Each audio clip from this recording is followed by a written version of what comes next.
Welcome. Episode 9 of Word to Your Mama. Today's episode, we have what I call a unicorn situation. That's why I'm so hyped. And we could have talked for probably hours more, but so this episode is a little bit longer, but I want to keep everything in there. I got MadTwiinz with 2 eyes, por favor. MadTwiinz are African American and Jamaican via Panama artists, animators, designers, overall amazing humans that I was super stoked to have on. They live on different coasts, so also scheduling, you know what I'm saying? So I can't say enough about them. You could hear it in my voice how hyped I am and how I'm gushing and, just I want to hear everything about them. But they've done everything from Boondocks, Blokhedz. For a lot of you out there are probably listening to this because you're huge fans of Blokhedz. And they did that amazing I'm Just a Slave that was presented by The Roots and so many more things. And yeah, let's get into this, man. Enjoy. This is amazing. Quite awesome. I could agree. Me too. This is that amazing. Shit. That You got that on deck, huh? Oh, please believe it. I only use it for special occasions, and this is a special occasion because, I mean, I was trying to remember when was the last time I saw both of you guys together. Together, yeah. It might have been a designer con. Nope. I know when it was. When was it? I'm gonna let Mike finish his guesstimation. Was it designer con? Was it designer con? Nope. Was it at Man One's shop downtown? Yep. Oh, what at Bang, West? no. What show was that? Yeah. I don't remember. Sure. Was it? Remember he did the annual Skull show, right? Yeah. I think it might have been that. I think. Not sure. It was somewhere. It was somewhere downtown. That's all I was gonna say. I didn't know exact coordinates. Somewhere down. So it had to have been either Crew West or maybe were both of you guys at when Market did that thing, like Little Tokyo, or was that just one of you guys? I wasn't there. Yeah. That's when he had the big speaker joint, right? Yeah. And I wasn't there at that one. Was it the one where we had that Essence piece up? I don't know. I don't think so. I think it was the Man One joint. I think it was Crew West. Okay. Long time, Yeah, guys. That's why you guys get shots. I love it. Appreciate Thank it. you so much for being here. Mike and Mark Davis, aka MadTwiinz. 2 eyes, please, por favor. Por favor. So I'm just, like I said, I'm super excited, super hyped that you guys are both here. Thank you so much for taking the time. And I just wanted to start off. I'm trying to think as well, how did we meet? But first, before I get into that, I can barely tell you guys apart. I don't know how they're going to tell you apart voice-wise, but we're going to give it a go. Why don't you do, Mike, why don't you go first? Say your name and what you do currently, and then we'll go to Mark, and then maybe people will try to get some signs, symbols, and clues. Right.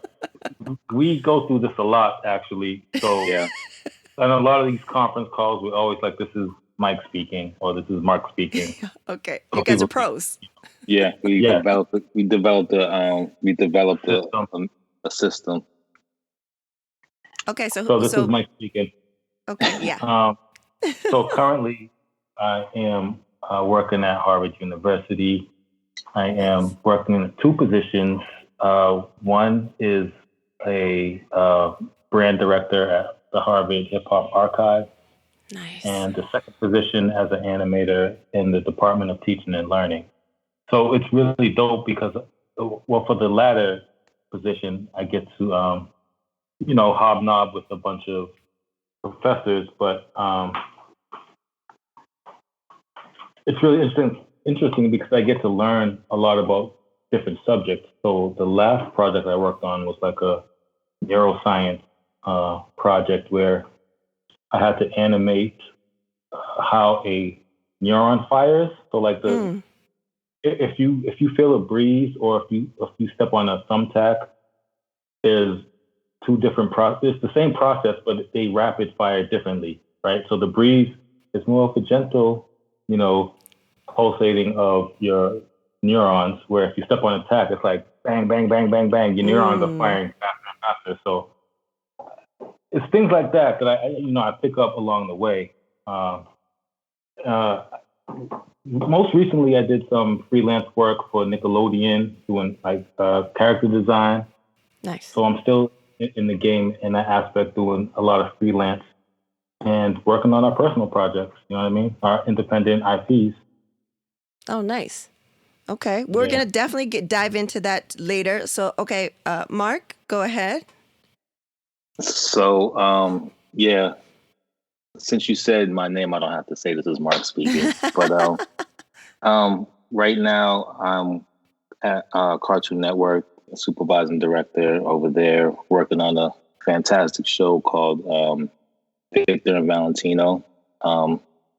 It's a predominantly it is a Latinx show. The first one on Cartoon Network ever done. Big shouts to my homeboy Diego, who's the creator and showrunner. So I'm doing that, and I'm also consulting at Sony for Hair Love, which is now called Young Love. Yeah, so they made that into a series. And then, like Mike said, doing freelancing for Nickelodeon, we worked on that. And then a lot of personal projects in the works. I think that about covers it. That covers it for now. And then Mark, you're on the West Coast. Yeah. And then Mike, you're Harvard, so you're East Coast. But I wanted to find out because I was like, I don't know where were you guys born or raised? Boston? Mm-hmm. Well, yeah. So we were born in Cambridge, neighborhood's called the Port, and we, kind of got into the game really through Atlanta. So we went to undergrad in Atlanta, and that's kind of where we really made our presence known in the industry as artists. In Cambridge, it's back in the day, the art scene, at least for us, wasn't as popping that we knew about. We just weren't privy to it. Our neighborhood was on some others. Can we curse on this? Hell fuck yeah! Okay. Hell fuck yeah! Fuck yeah! All right. Nah, it was just on some other shit, and we didn't really meet any artists until like after high school, really, because all our homeboys was into like doing other shit. You know what I mean? So when we got to Atlanta, we really started to. We were doing art. We were like airbrushing jeans and jean jackets back in the day at home. But when we got to Atlanta, we started to like work in the music industry and do like promotional material and like album covers and a lot of music industry stuff. Yeah. So I want to take it like kind of really back. Do you guys have other siblings? Or is it just you two? No, we're the youngest in the family. So we have an older brother and an older sister. And then it's you two. And then I wanted to find out, are your siblings into the arts? Are your parents into the arts? Like, are you guys the first kind of in the family? And what was like the spark?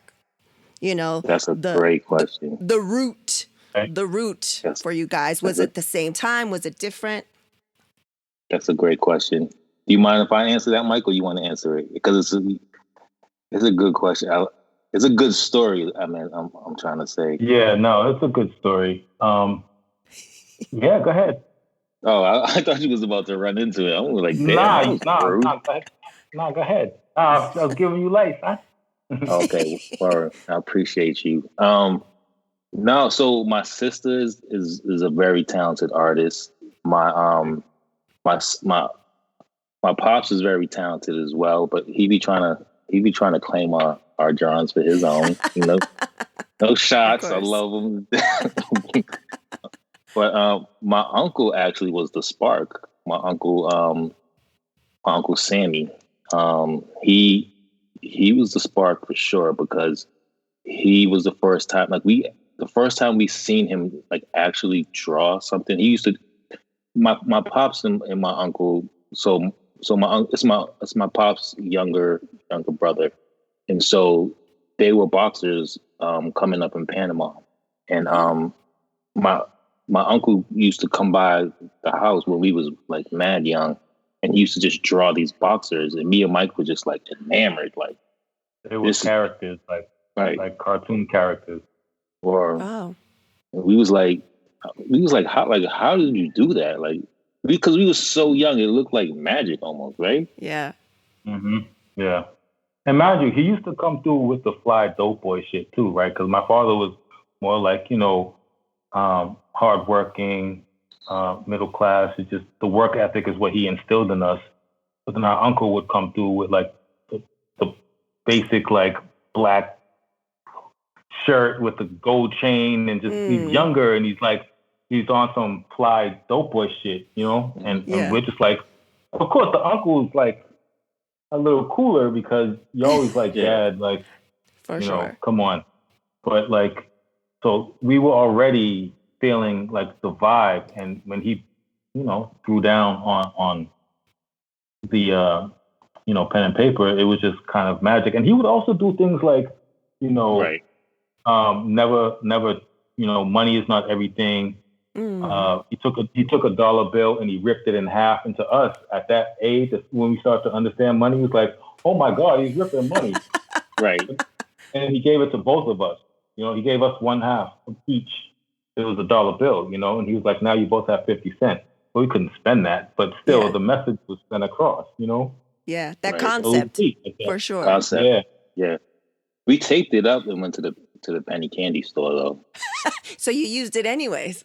Yeah, we used it up. That's the first time I realized you can use a ripped piece of money as long as you tape it and it has the serial number on it. Right? Get good. Legal tender. But you know what? Yeah. I don't think I ever knew that you guys were, are you guys full Panamanian or half? Just half? Yeah. Oh, yeah. Just half, really. Well, technically, this is Mark speaking. Technically, we're Colombian and Jamaican, but they grew up Ah, in Panama. got Um, it. yeah. So Man, we Yeah. would extra, just extra flavor. right. So We we just got say Panama. it's the whole Caribbean, like the diaspora, really, because our great grandfather is African, but we don't know from what part.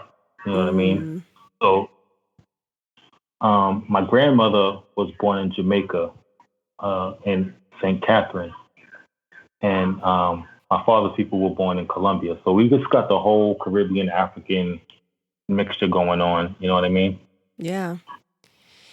So I wanted to, that's great to find out that background, and I wanted to see. I can't remember how we met. We met at one of the events and stuff like that, but I remember the story, and actually have a question from her. My sister-in-law, Yamara Mm-hmm. Taylor, I call her Mm-hmm. Princess. Um, she was Gambo. like, because I was new to the game and to the scene, and it was great seeing. I really gravitated those that were of color or those that in the scene, in the designer toy art scene, Mm-hmm. that were, you know, came from like a hip hop aesthetic. Like, when I was talking to Kano when he was on, Mm-hmm. we were saying like we kind of just gravitated towards each other because it was kind of like a geeky, nerdy scene, but Right. we kind of, understood each other. The vernacular, like hip hop was such a huge influence. Mm-hmm. So when I saw you and I met you guys, I don't know how, exactly how that was, how we met each other, but I remember I was like, oh my God, amazing. Like not just one, but two. And they're like hella dope. And they already had like these amazing projects like Blokhedz, like the whole shebang. And I was like, I really just admire you guys and were inspired by you guys and looked up to you guys. So then like, different people know you in different things. So if someone knows me by Ritzy, I know they met me in certain circles. And then like, you meet people in family circles, like on that side, then, I introduce myself as, Marissa, Marisa, or whatever. So one time my sister, Yamara, she was just like, she didn't know that I went by Ritzy. So she was like, I was asking my homies on, I want to do this project and da-da-da-da-da. And I was like, who should I? And they're like, oh, they recommended Ritzy. And I was like, oh, cool. She's like, I didn't know that was you.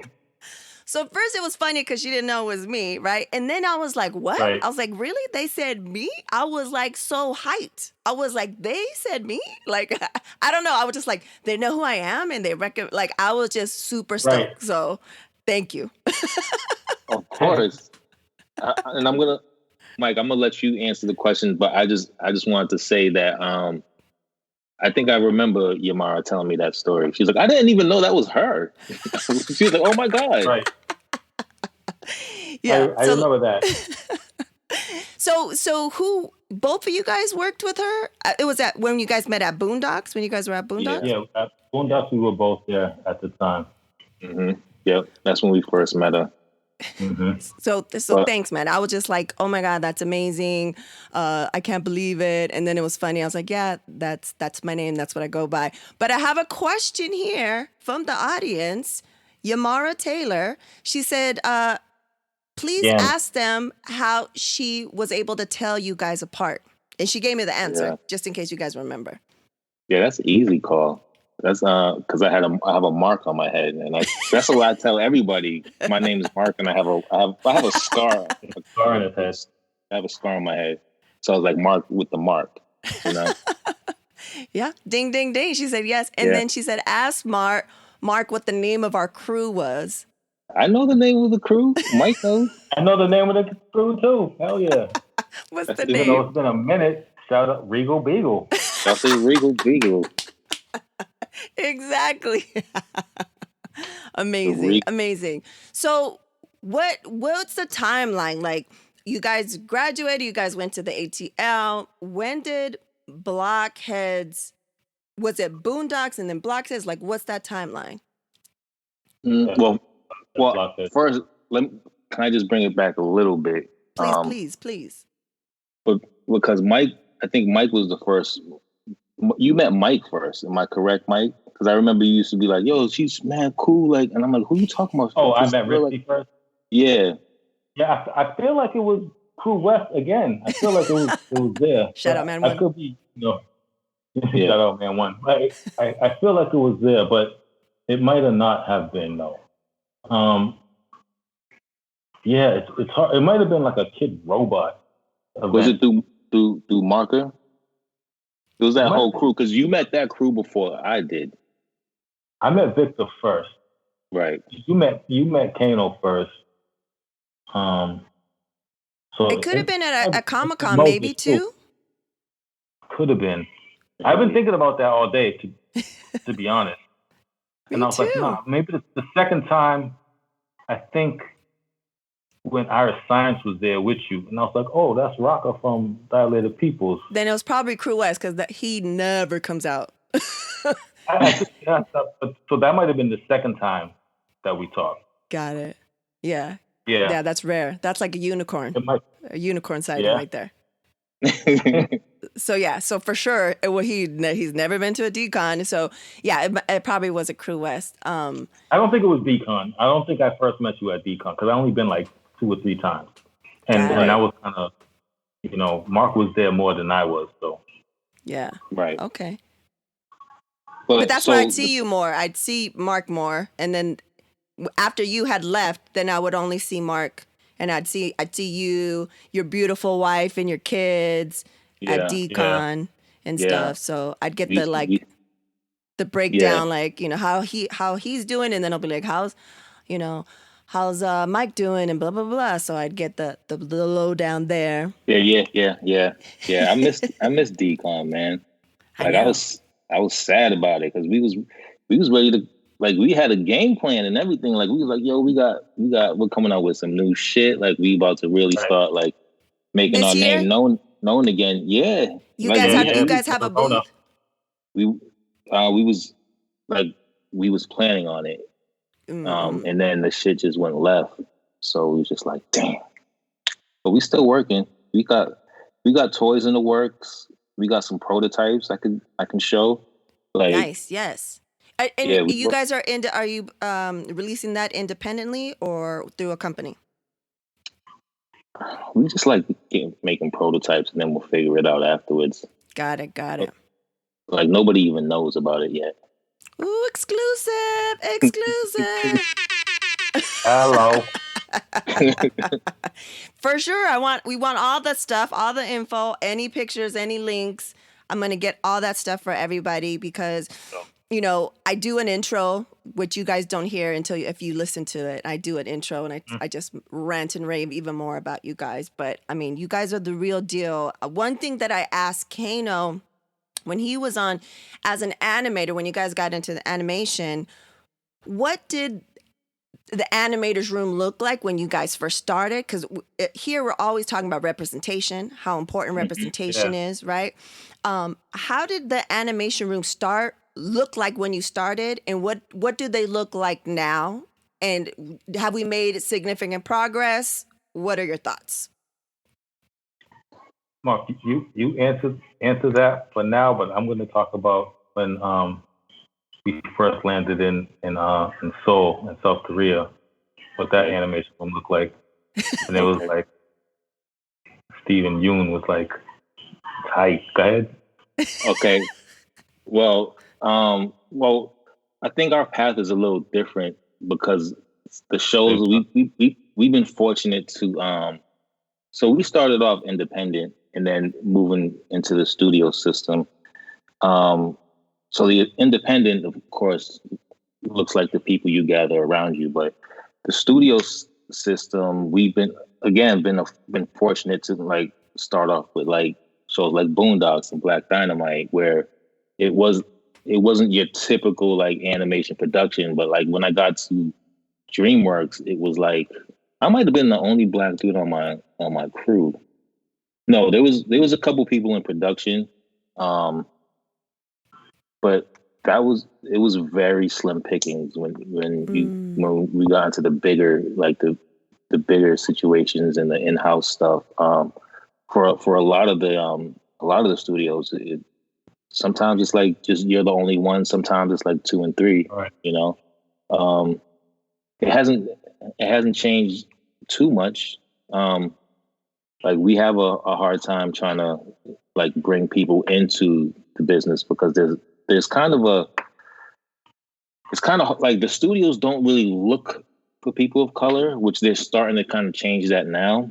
But before it wasn't practice, you know? So it was just like, I don't know, it's just weird. Like it wasn't really that, we wasn't that visible. Yeah.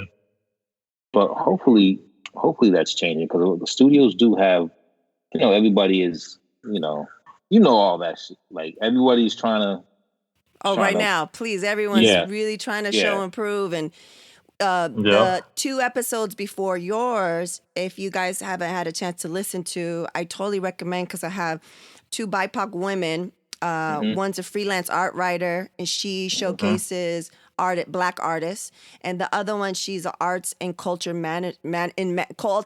arts and culture management. So I asked them like, where are we at? What does the future look like for art, for art of BIPOC artists and stuff like that? And one of the main things that we're talking about is that during all this uprising and social injustice that's always been happening, but it's like in the forefront and it's like super, hashtagable and shit.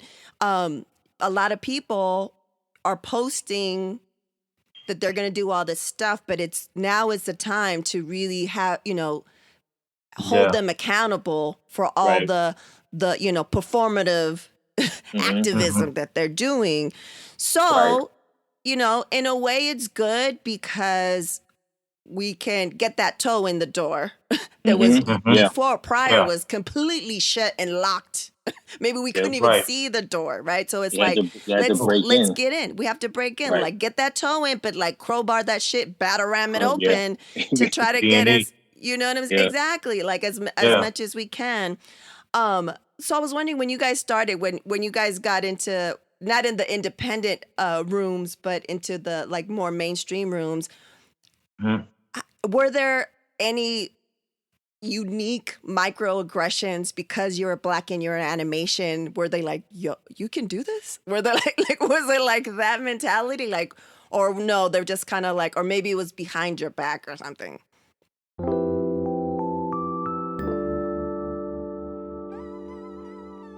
Staying competitive in these dynamic times means having the right technology at work for your small or medium-sized business. Whether your goal is to grow, downsize, or modernize, Panoply BPO provides the right combination of tools, support, and affordability necessary to make it a reality. Visit panoplybpo.com. That's PANOPLYBPO.com to schedule your no obligation consultation today. Mention WTYM and get your 13th month of service for free. PanoplyBPO.com. There is a better way.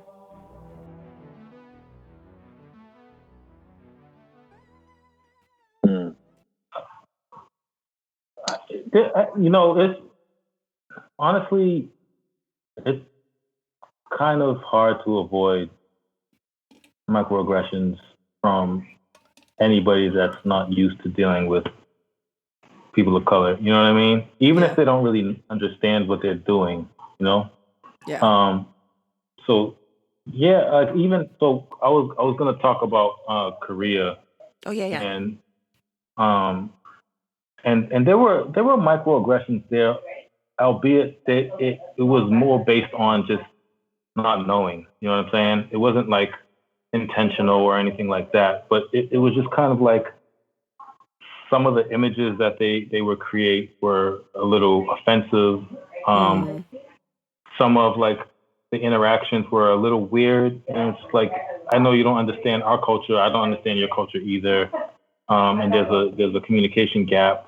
But like so when we traveled to Korea, it was me, Mark, and a Jewish Self. brother, Self One, Joshua, and it felt at times like they would take his word over what we were trying to do, and it was like, and Mark, you had left at this point, I think, but there had been a couple interactions where it was like they were comparing like their hand colors together, but I didn't know they were doing that, and so I put my hand in the comparison, and he pushed my hand away. Oh, shit. You know what I mean? Yeah. And I was like, oh, that's what you're doing. I thought it was some artist shit. No, you're trying to see how close your skin color is. You know what I mean? I was like, I'm not feeling that. But let me say this too at the same time, because Stephen Yoon, who is the president of eMation, he didn't give a fuck about none of that shit. He was like, I love you guys. I want to make sure that you guys get your project. And he was the president. I was talking about an artist, you know what I mean, who was just at a big round table in Korea eating Korean barbecue and whatever, So the overall experience was positive, and it was really interesting because, Korea is like very homogenous. So you got two brothers and a Jewish hip hop cat. We got the dreads. Josh is sagging with his SB dunks. You know what I mean? And it was like, who are these motherfuckers? And the tension was, palpable. Like you could feel the heat. People watching us. So we were there for months. You know what I mean? But the overall experience was really dope. But there were like little instances where it's like, the overall image from people outside of the art industry a lot was like, they don't know how to take us. They thought we were either U.S. soldiers or no. You know what I mean? They didn't have any idea that we were artists. I bet. So, Yeah. but overall, it was a good experience. That's amazing that you guys were there for that long. That's a Beautiful. dream to go to Korea, especially since our son is, part Korean and Hmm. stuff like that. So, but I've Yeah. heard similar stories. My relative who is black, but she lived in Japan. She went to Korea, and she said it was just like blatant racism. Yeah. Yeah. You No, know? yeah, it's just, I do like Korea is real dope outside of that stuff. Like the city itself. But I think, they just don't, their only reference for black people is television, you know what I'm saying? And it's like old television as far as like the images of black people. So yeah, it's just a lack of exposure. It was the same way in China too. In China, it was like Oh, I bet. they would walk up to you and like just touch your hair and you'd be like, "Yo, get off me!" You know what I'm saying? That type of shit. But I mean, it's interesting to experience that. Like I've never been in a homogenous like city. You know what I'm saying? Like I don't even know what that looks like. Yeah. So when we got there, we were just like, "Yo, where's the variety?" You know? And at the same time, I felt safer there than I've ever felt in America. Honestly, Oh. like I felt like if I can get sloppy drunk and just walk the streets at 2 a.m. with my wallet falling out, nobody's gonna try to rob me. You know what I'm saying? No one's gonna try to take advantage of me. And so that was like the dynamic that I thought was like really interesting. Is like, okay, they don't really know who you are, but that's based on just not knowing. But Yeah. you're safe here. You know what Yeah. I'm saying? So I don't feel safe here. I would say like as far as like microaggressions here, I don't know, like I haven't, it hasn't been like blatant in my face, yeah, so I haven't really come across it that much. Like I be suspecting stuff sometimes, Mhm. and but it's just so like, sometimes it's so like, I don't know, it's not worth the battle, Yeah. Sometimes, like a lot of times, I did have to correct like my coworkers, like that's not cool to say, Yeah. That's a microaggression, bro. Right. Well, but it was, maybe That's like the definition. but he said something real stupid, and I'm not gonna blow him up, but it was just something stupid, and I'm like, yo, you that dumb? Like that's not cool. But it wasn't like a microaggression. Is it supposed to be directed at you or just a general statement? No, it's not even. It's just like it could be both. It could be like they don't like at Harvard. I get microaggressions all the time. Somebody's like asking like, "Oh, are you supposed to be here?" I'm like, "What?" But that's not micro. That's macro. Macro. Macro is like when you was walking. You and who was it? Chris Bryant were walking down to Cartoon Network, and they was like, "Fuck you, niggas!" Like throwing egg or whatever. Or when we were walking with Larry Brewer, where was he? What part of town? We were. I think it was downtown. Was we downtown LA? It wasn't downtown. No, it was further out. I don't know where it was. But anyways, we were walking down the street, and some white dudes in pickup trucks started throwing eggs and saying "F you, N words," whatever. And what about the time, Mark? I don't know why you're not bringing all this shit up right now with the because that's not micro. To me, that's not a microaggression. That's not micro. That's like an assault. Redneck was chasing him in a pickup truck, and he called us like, "Yo, me and my homeboy, Who, me? Fritz Will. When Frank was at the crib, and you was like, yo, these rednecks are chasing me. You got to come outside with the heavy shit." He was like, "Okay." Boy, why you let this man on your podcast? But also, why is it always why is it always in a truck? Like always in a truck. Since the beginning of fucking time. It's a fucking truck. Yeah. White dudes in a truck. They love that shit. That was a real situation. That was a real, like, when I first moved out here, because I didn't really know how to move in LA like that.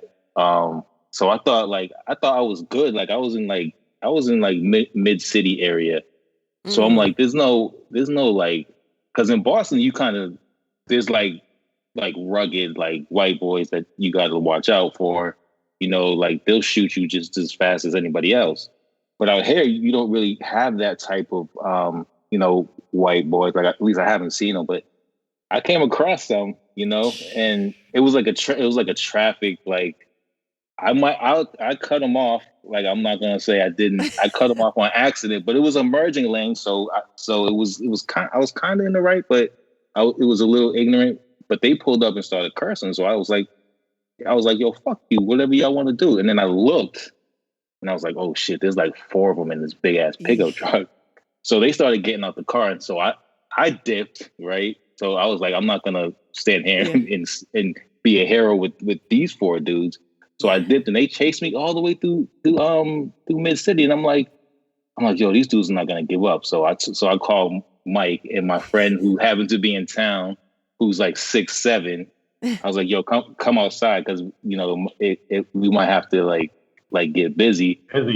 Yeah. So when I pull up to my crib, Mike and his name's Frizz. Frizz was out there, and then the dudes just drove straight by. I was like, phew. But scary. That was pretty intense. But I don't consider that as a microaggression. No, microaggression no. Yeah, that's microaggression is sure. like, hey, I don't know, like black people animate, like that would be a microaggression. That's microaggression for sure. Or like the one that we all get. You're pretty articulate. Yeah. Right. You speak really well. Yeah. Right. That for what? Type of I know. That type of shit is, to me, is a microaggression. And then again, like that would, like that, if someone directed that to me, or even if they're just saying that in passing, I would correct it.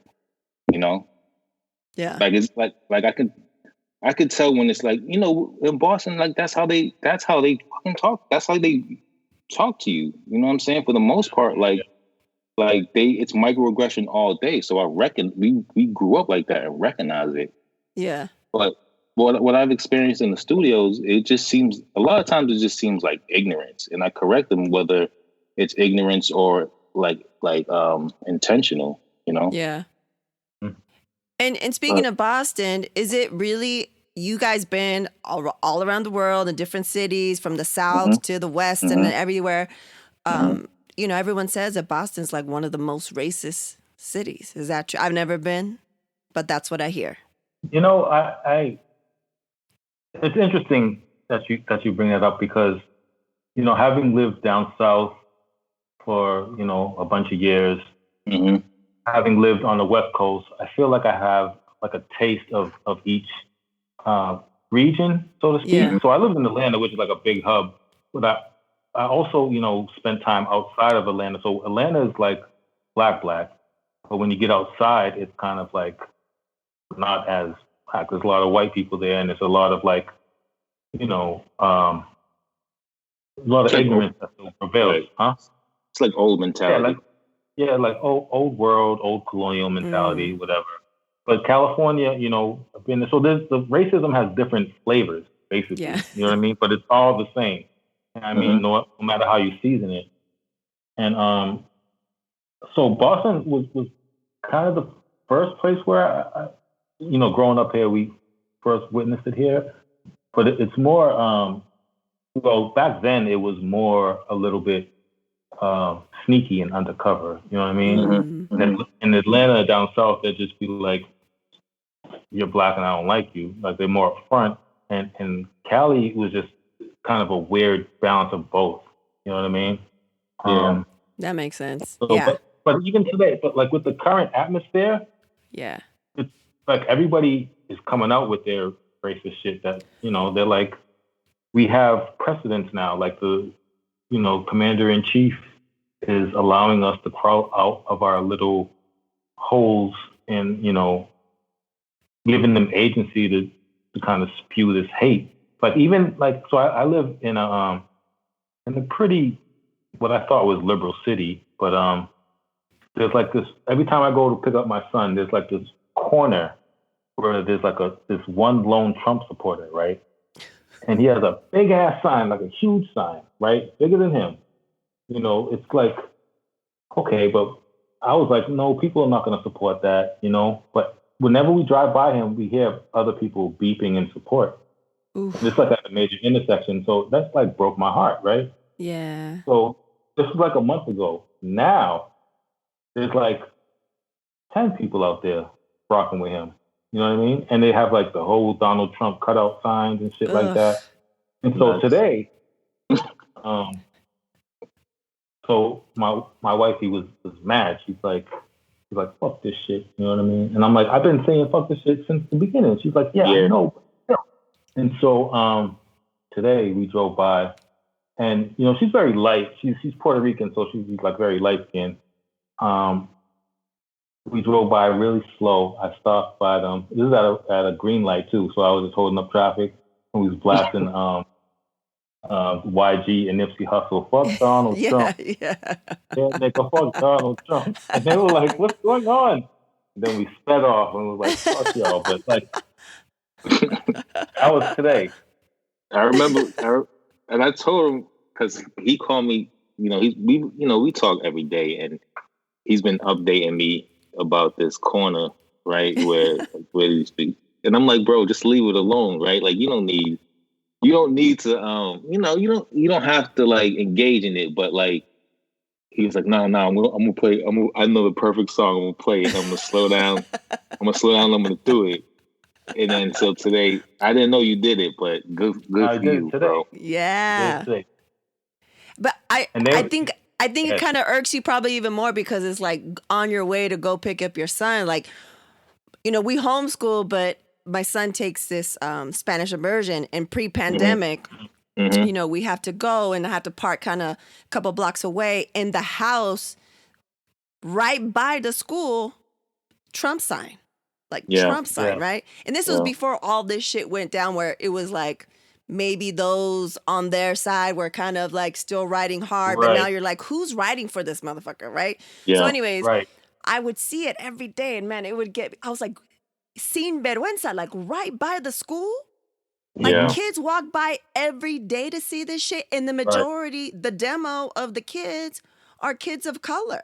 Do you know what I'm saying? Like the audacity, the caucasity of having that sign. So like I was like pissed. So when I was like, let's see, maybe after some bullshit happened, maybe he'll take it down. Never took it down. And I was like, man. So I was like, I'm tired of seeing this fucking shit every 3 days a week. So I was on the verge of like, okay, you know, everyone has like the cameras and shit. And I was like, okay, I'm going to put all black on, a hoodie. Like I was going to do like a whole like Mission Impossible. And then I was like, you know what? It's not fucking worth it. But I was on the verge. You know what I'm saying? Yeah. No, I trust me. I feel you 100% on that. And the thing what makes me mad, like the thing that set off wifey was like, so it was cool when it was just like one old white guy, probably a veteran, he's retired, whatever. Okay. But when it started, like the corner started to grow, and now it's like so it's like a corner, and then there's like an island. And so when you pull up to the red light, there's like people like basically right on your side yelling support Trump. It's like right in her face now. It was not across the street. You know what I mean? Yeah, that's a lot. She was like, I got Mateo in the car, and he's you know, oblivious. He just wants to play with Black Panther and Spider-Man toys. And she's like, that's what set her off. So no, that makes sense. Yeah, that's a good thing. Good thing that you did that. Before we get into the not so rapid fire questions, I wanted to find out how you guys got tapped to do the Roots presents I Am a Slave for Blackish. Yeah.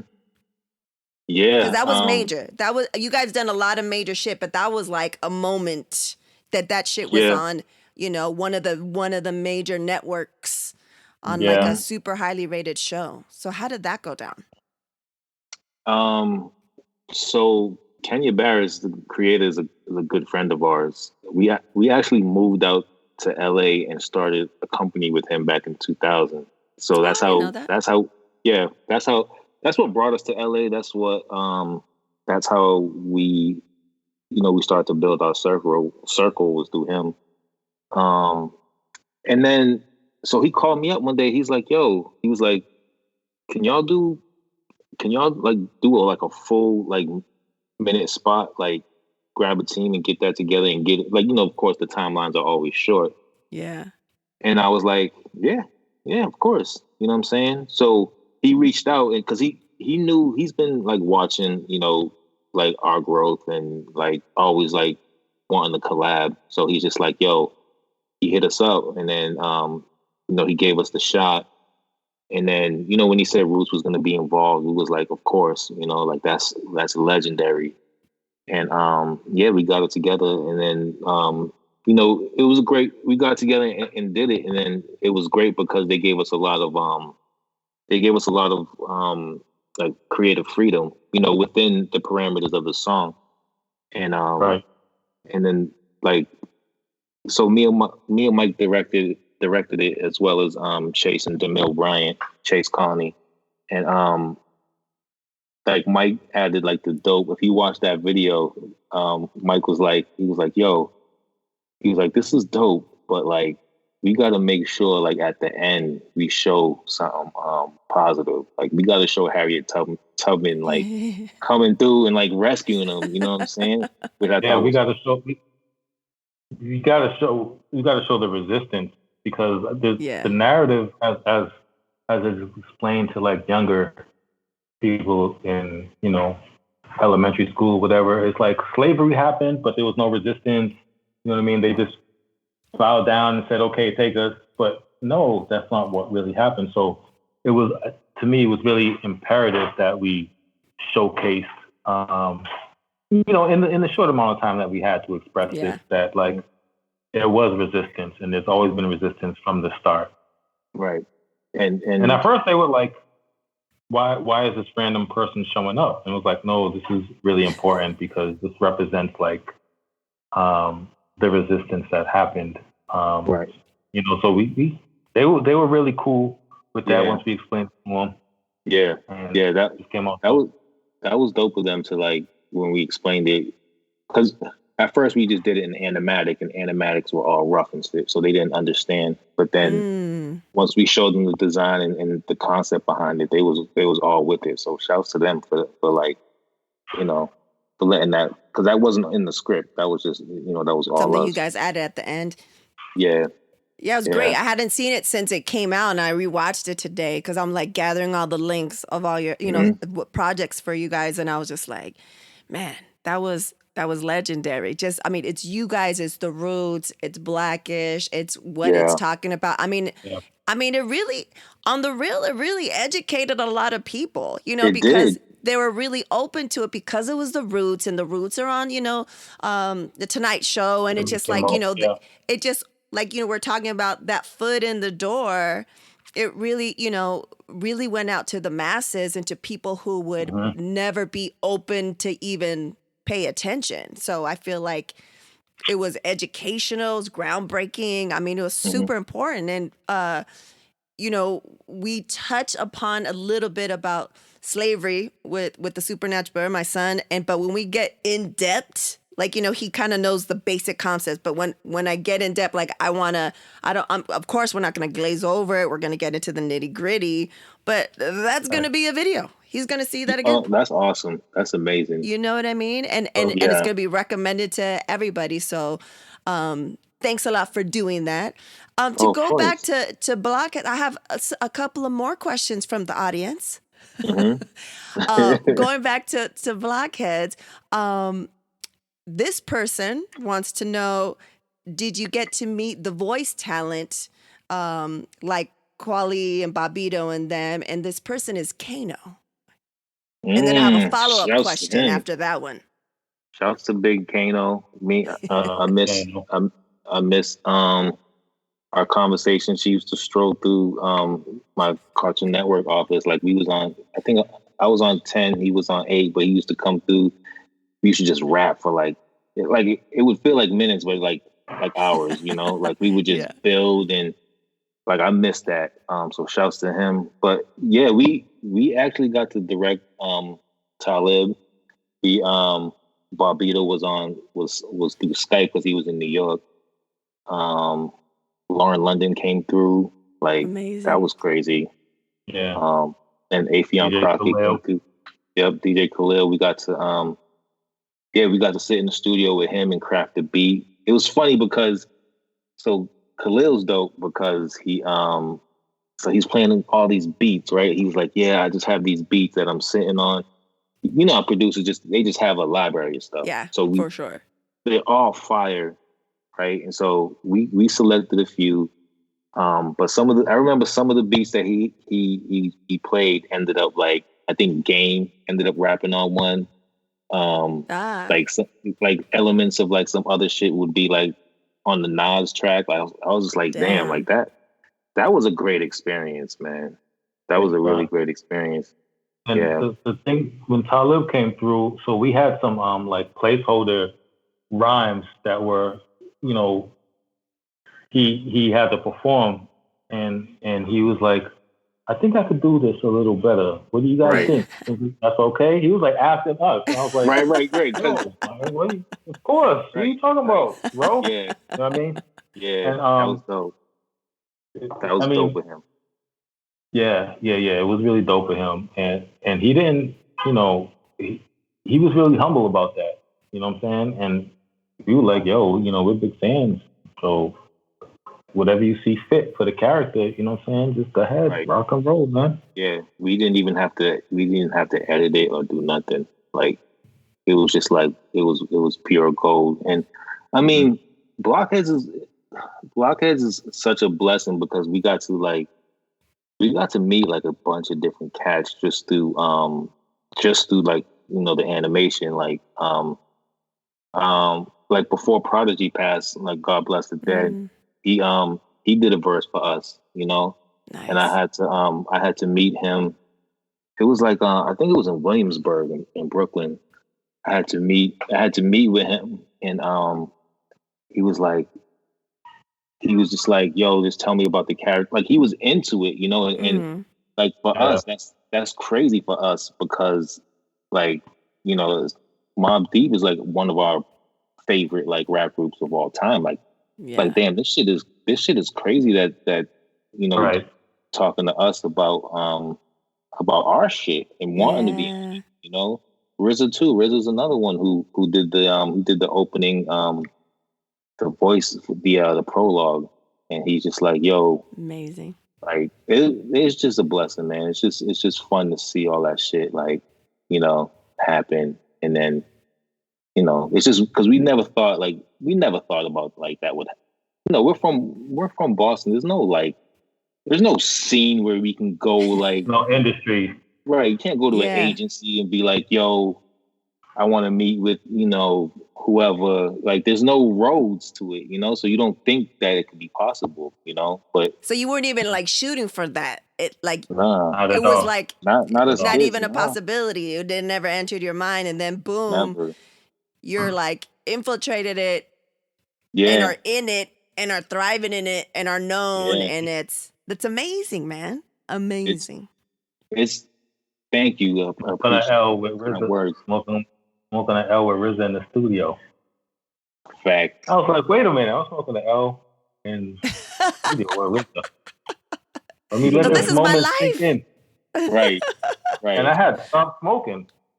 And I was like, I gotta make sure I can just maintain my cool because this is RZA. Just didn't talk much. To make sure you didn't make any mistakes or didn't like talk outside of your mouth or something.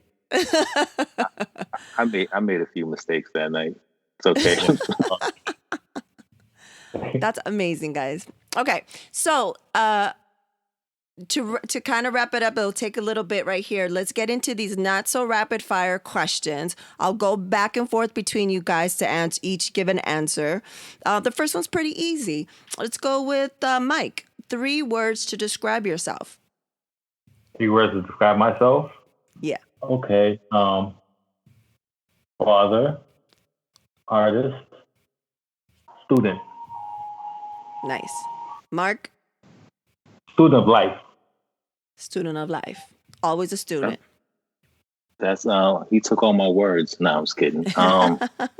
Let's see. Passionate, rebellious, Hmm. and yeah, it's like I don't know, how do you say a good person in one word? Like I got what's the word? Empathetic. Empathetic. Yeah, that's major because a lot of motherfuckers aren't Right. empathetic, and that's why we're Yeah. in the position where that's why America's in the place it's in right True. now. Because Facts. people ain't thinking about anybody else but themselves. Nope.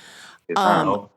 One America, question I like- forgot to ask Kano has before I get into the rest of these is if he punches one of you guys in the face, does the other one feel it? This is not Go Maximum Seymour. This is not the Crimson Twins. It would probably happen, but you probably have to end up fighting two people. Fucking guy. He put that. I was like, you got any questions? He put that, and I was like, you think I'm not gonna ask that? I'm totally gonna ask that. Watch me. You know how many? That's probably the most asked question of twins. Yeah. Yeah, At least right? in our neighborhood. Yeah. Oh, I'm sure. That's why it makes sense coming from Kano, because that's definitely like a East Coast, like, like a Northeast, like, I'm not even Northeast. It's just more of like that type of neighborhood. Yeah. You know what I mean? I think that crosses all regions. It's just the type of area. You know what I mean? That's right, real. right. Yeah. Yeah. Just being twins is like the normal, the typical questions, right? And I was like, I'm not gonna ask those, like, except Kano's, but like, No, do you you guys can have ask ESP and da da da da da and stuff Ask like all of that? them. I'm That sure. makes us feel regular. Okay, let's go to the next question. Mark, why don't you start off? What is the best piece of advice you've ever received up to this point? Oh, basically the dream, like, don't be afraid to dream as big as possible is the best piece of advice, I think. I don't know who told me that. But it stuck with you nonetheless. Yeah. Mike? I would say the one that sticks out the most to me is when I was behind on my rent. This was like, I don't know, maybe mid-early 2000s, and the landlord was like, "It's okay to dream, but don't forget about reality." You know? That's facts, for sure. I was like, "Oh shit, you're right." He's like, you can't pay your rent with these dreams, boy. Basically. And I was like, "You're right." What am I gonna do with these dreams? We were cool, and he knew kind of like what I was doing. You know what I mean? So he just broke it down, and I just always remembered that. Nice. Okay, let's see. Mike starts with this one. What are you doing to dismantle the patriarchy? Patriarchy. I thought you was gonna say dismantle the Patriots. I was like, but that's my home. That's my home I was team. gonna say that's blasphemy for you guys. So, Sorry. honestly, that's a great question, and I could say right now, Mark and I are mentors in a program for women in animation, who their goal is to have 50-50% representation of females in the animation industry. So we're giving up, our experience, our time, and our wisdom to teach a group of 13, right? Or 12 young women looking to get into the animation industry. And I'm also, a proud husband, brother, and son who support those who, are fellow female warriors in the game. And just being a supportive person in that aspect, you know what I mean? Yeah, it's good. Okay. What about you, Mark? Well, does it count if we're in the same mentor program? Was my answer? It totally counts. It totally counts. Yeah, women in animation is a really dope organization. Go ahead. I'm sorry. We're gonna have a link. I'll put a link on it for sure. Right. Yeah, and just just elevating women's voices, whenever possible. On top of that, and being respectful. The respect starts at home. Let's believe it. You gotta. If you don't respect your moms, your wife, or your sister, like, how can you respect anyone else? Yeah. Yeah, I want it to say starts in the something else home. too. Yeah, No, it but does. it starts at home because it's not really about what you say, it's what you do. It's your Yeah. actions with everything, with anything and everything, but especially this. And like, I especially ask, you know, men that have been on here that are fathers, but especially to those that have daughters, right? Mm-hmm. But Mm-hmm. you guys not have it. You guys don't. It's all sons, right? Oh, yeah, it's awesome. Yeah. So, I mean, even just by modeling that behavior, you're showing your sons, the next generation Right. of Black men, Mm-hmm. how, you by what you're doing and how you're interacting, how respectful you are to your wife, your partner, whatever. I mean, it Yeah. speaks volumes. That's what they go off of. They go off of what they see, and it's like super, Yeah. super important. Super Yeah, it's important. super important. And then, yeah, it's just explaining certain things. Hip hop has its issues with women, and so, like, I try not to, like, some of the stuff I'm able to separate entertainment from reality, but a 12-year-old will have a little bit more of a challenge to understanding that. So I just make sure, like, some of that stuff is kind of like, I don't really hide it, but like I'll try to be mindful of it, Yeah. Yeah. That makes sense. Yeah, because you have to. I mean, you guys are you're ahead of me, Mark, with the ages of your sons. But like, we Mhm. still. I mean, until they bone out, Yeah. whatever. We still got to be mindful and kind of try to curate as much as possible. Right. I mean, they get to be a certain age, they're gonna listen to whatever, and they're on the internet, and it's like a whole Yeah. floodgate of stuff. But Yeah. if we hear them listening to something, be like, yo, like. Yeah. Yeah. This That's is not just real. da da da da da, and Yeah. like, break shit down. And I think that's important, so they can, feel like they're getting a sense of what's really real and stuff like that. The Right. last question of the Not So Rapid, but you guys are doing really good. Thank you. Especially it's two of you. Usually people are like, but Appreciate you it. guys are doing really well. The last Really question, quick, well, yeah. before you jump up, can I ask how old? Do you still call him the supernatural bear? And how Yeah, old is he? He just turned 8 on the 16th. Wow, Awesome. damn, time flies. Yeah, time flies. Okay. How's your little man? What's his name? Mateo? Mateo, yeah. I Mateo love that name. Ashe. I love that name. He turned 2 in June. So Terrible twos. yeah, going through it. And then Mark, did one of yours graduate? Yeah. Yeah. Makai, he graduated high school this year, and Elijah is the 12-year-old. Come on, I just saw them at Decon and they were little. I know. Kai is almost. He's reaching. He's at least 5'12". Jesus. 5'12", you mean 6 feet? 6 feet? It's no 5'12". My bad. 5'11" and 6 feet. Well, he's not. He's 5'12". He's 5'13", bro. Get out of here, man. I ain't letting him get to 6 feet. He 5'12". Oh man! Real quick, this is a bonus question. Who was born? Who's older? Who was born first? I'm older by 2 minutes. Ooh, 2 minutes. 2 minutes. That's a 2 full minutes. rank too. I do pull rank, but Mike's smarter than me. He's smarter than me. Yep. And there is a So I was reading. I do, because you like to drop the Harvard shit like every chance you get, but and every time, any opportunity. Any opportunity.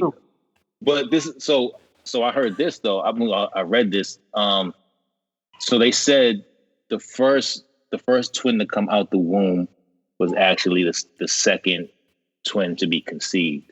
So technically, Mike could be older than me. There's been Mm. studies. There's been studies, and he has more facial hair. It's true. His voice is a little deeper. Ah. Shit, my bad. A little more brolic. So you were created first. You were like, He might have been Wow. conceived first. Yep. Crazy. So I have to disagree with the whole I'm smarter than him thing, because I don't think my brother really takes in his intelligence the way, because there's all different types of intelligences, you know what I mean? And so there's no way that I'm going to be smarter than him. I might be more well-read than you, sir, but that doesn't mean that I'm smarter at all. I just like to soak up history and stuff like that, But experience, it doesn't mean I'm smarter, bro. Okay, man. You guys are like, maybe pick up on different things differently. Like you probably maybe a little bit more passionate. Yeah. But I think it's amazing though that both of you guys, both went into the arts, worked together. Mm-hmm. And the distance thing doesn't matter, and you guys are still part of this, organization, and you guys are working on all these different things. I mean, I think it's a beautiful thing. Awesome. Thank you. Last question for sure. What, whoever wants to go first, what's your go-to I need to get hype song? Oh, I got a few of them. I'm not going to say fuck Donald Trump, but that was today. But that's not like it got you hyped today. but that's not every day. So I'll bring another. Oh, I got one. Okay. Go ahead, Mark. You want to go? No, you go ahead. It changes.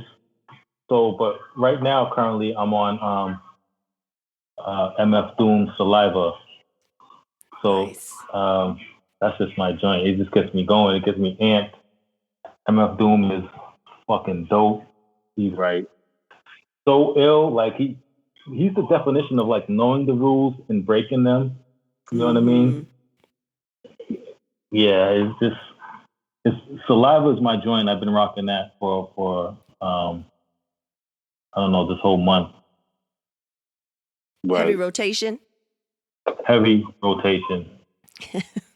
Heavy rotation. I think for me, it's Animal Instinct, Mobb Deep shit. Deep, man. That's one of them. Like Prodigy's verse on there it's just so like Prodigy was definitely he was in the top 5 conversation for a long time. Like people don't really remember that shit, but that's real. That when he was on at his peak, like that was some of my favorite shit. I also like Stay Fly. Some of the 3 6 Mafia shit too, like Stay Fly. I really like that. That's my joint too. I don't know, like that's the Atlanta, like living in Atlanta for so long, like catching that vibe too. Like, oh, I'm sure. You just reminded me because I have my go-to is always Ghostface Killer, We Made It, or anything off Supreme Clientele. But I have a bunch, but that's like a go-to. Like it's been around forever. Like for different situations, I can think back like I was hella nervous and I just played that or whatever. But like when I was putting some songs together, some hype songs, and as you guys know, like having a little one, I can't blast my music in the car, and that's where you get that's where you really get to hear it and feel it. So, whenever I'm by myself, I was like, oh shit, what can I roll right now and just blast to blow out the speakers. And one is always on the South tip because I've always gravitated to, the hard shit, but like hard East Coast shit, hard South shit. Right, and so 8 Ball, MJG, like that, the production, I think who was that? Salam Remy, maybe? Who was the production back then for them? The beats are just fucking hard as fuck and just like their their flow and everything. It's just like it's like southern grime. It's real like drippy and thick and like but hella hard like like I blast it. That's like recently I was like Yeah, it's definitely it's a vibe. It's a vibe, bro. But Oh I'll tell man. you, A new thing, real quick. So I just started jogging again, and Uh-huh. been trying to look at like I've been trying to listen to new shit, and Benny the Butcher hmm from the Griselda camp, a song called War Paint. I'm gonna That's look that my up. shit. yeah, that's That's just your fire. latest That shit song, of song the is new crew. That's the Yeah, new shit. Yeah, Griselda. You know, the whole Conway, the Machine, and West Side Gun. That's the new shit that I've been rocking in my headphones when I'm trying to get amped. You know, yeah, yeah. it's just really like feels like throwback '90s, but it's like a elevated 2020 '90s, if that makes sense. No, that's good. I like that where they take something a little bit inspiration from back in the days, Yeah, but they evolve it and make it their Yeah, own. I love kids that are yeah, doing that shit. Like yeah. love that shit. You Um you would like it too if Ghostface is your go-to. Like you would right. definitely like these I'm guys. definitely gonna check it out. Definitely Yeah, gonna check it out. yeah, And it's I'm not. I don't. It seems like just because you said that, it's like I'm not that type of person that's stuck in the golden age and that's all I listen to. Like yeah. I go to be pre-pandemic. I went to a concert and I took my niece because she was 18 at the time because I didn't want to look like I was just at the concert trying to see some young cat. I was trying to be like, oh, I'm taking her, but I'm really Yeah, going for yeah, myself. Like, you yeah, know what I yeah. mean? And because I love the shit. I talked to my godson. He's like in his 20s, like 19, hmm 20-year-olds. And it's funny Yeah. because if you love music, if you love hip hop, R&B, so whatever, like you Hmm. can't just be stuck. You gotta evolve yourself and you You gotta gotta see what's evolve. out there. And you Mm. learn something. You're like, oh shit, like Yeah. this group, this person, they flipped it. They're doing something different with these beats, or you know what I mean? And they're adding Yeah, this, and you're just like, okay, who sticks out? And I feel like I like that about you guys, about the people in my circles. It's like we're not like those old people in our age bracket that are like, nah, man, nah, B, I ain't Right. gonna listen yeah, to yeah, nothing Right. else but like that shit's Hmm. trash. And it's like, well, yeah, there's a lot of trash out there, but there's a lot of amazing shit out there.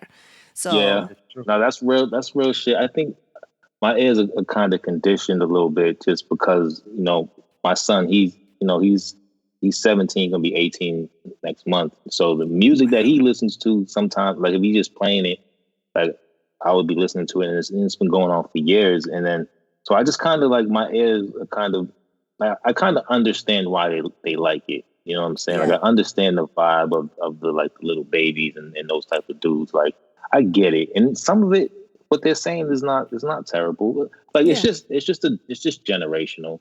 You know, Yeah. Yeah. it's generational.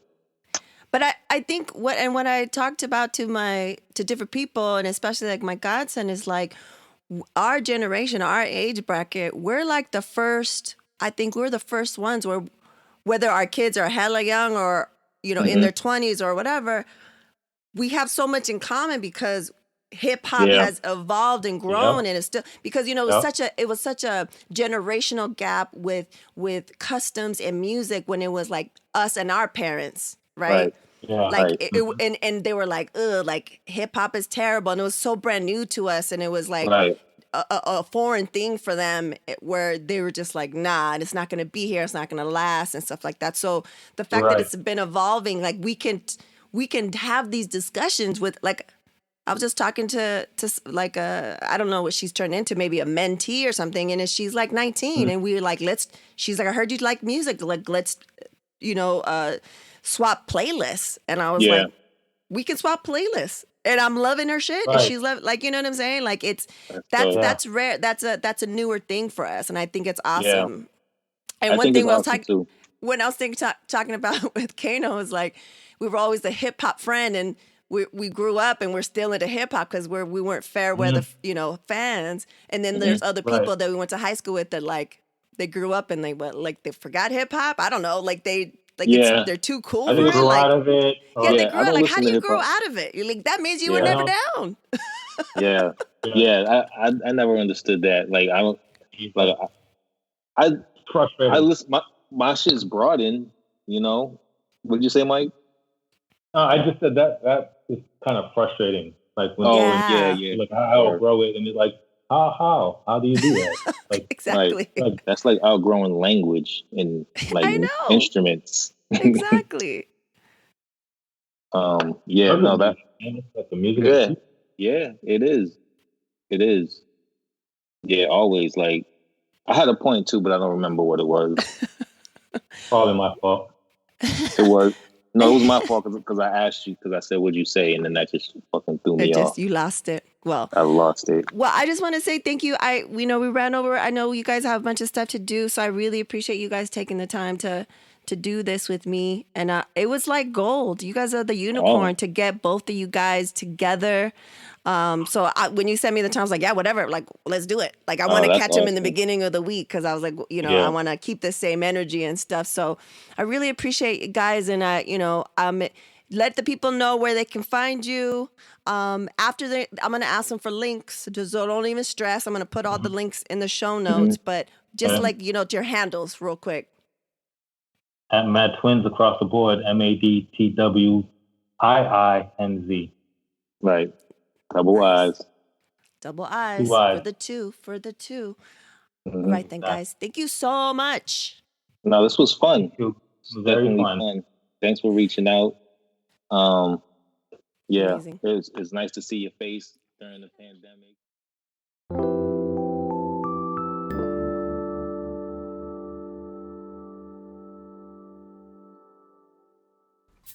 Hi, my name is Lilian Rivera, and I am an author. And my latest young adult novel is coming out September 15th. It's called Never Look Back. It's a retelling of the Greek myth Orpheus and Eurydice set in New York with Afro-Latino characters. It has bachata, it has Prince, it has love, it has angry spirits and goddess, and all kinds of stuff. So that's it. What's up?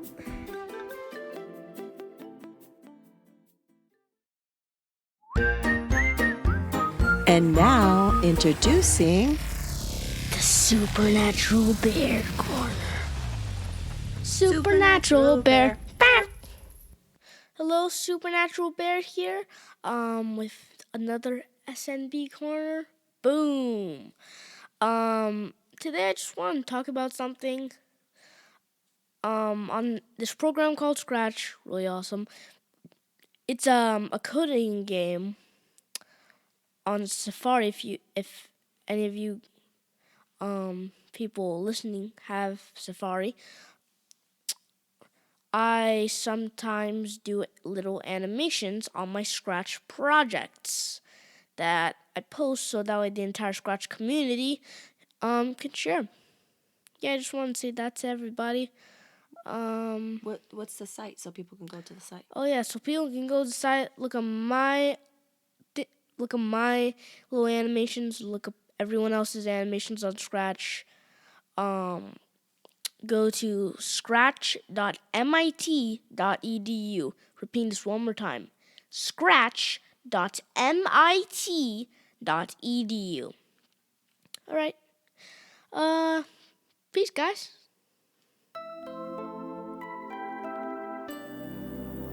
Shoo-ba-doo. Yeah. Episode 9, MadTwiinz. How awesome are they? For sure.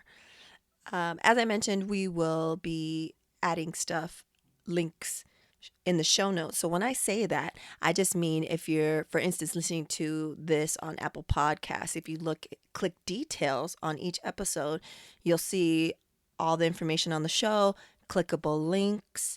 Also, if you go to Word to Your Mama, every episode has their own episode page where you could listen on there and also have all the clickable links. So for MadTwiinz, I'm going to have links to the projects that we discussed during the episode, the artists that they mention, their socials, their website, all that good stuff. And before I let you guys go, I just want to let you know that this is being released the week of the 26th, which is the week before the end of the elections, because of course we're in the middle of the elections right now. And I was like, what should I release that week? And I'm going to go ahead and not release anything that week. So the weekend of the election, because there's a lot of things going down, and I want to see where we're at. And if depending on how it goes, maybe have a guest on that we can discuss. So I'm still just I'm not gonna post anything that week. So we'll have a week off, and then we'll reconvene the next week. But I just want to say thank you so much for all the support so far. I'm getting a lot of feedback, and just the fact that it's impacting one or two people, if more, but the fact that I hear, it means everything to me. So thank you so much for the support. If you want to support us, please leave a review, donate, or purchase something from the store. Do all three. Who's to say? And thanks. We reap. Word to Your Mama is owned and produced by Ritzy P. Word to Your Mama intro, produced by Nico Beats. And as always, Word to Your Mama is brought to you by RitzyPeriwinkle.com, DorianSharp.com, and PanoplyBPO.com.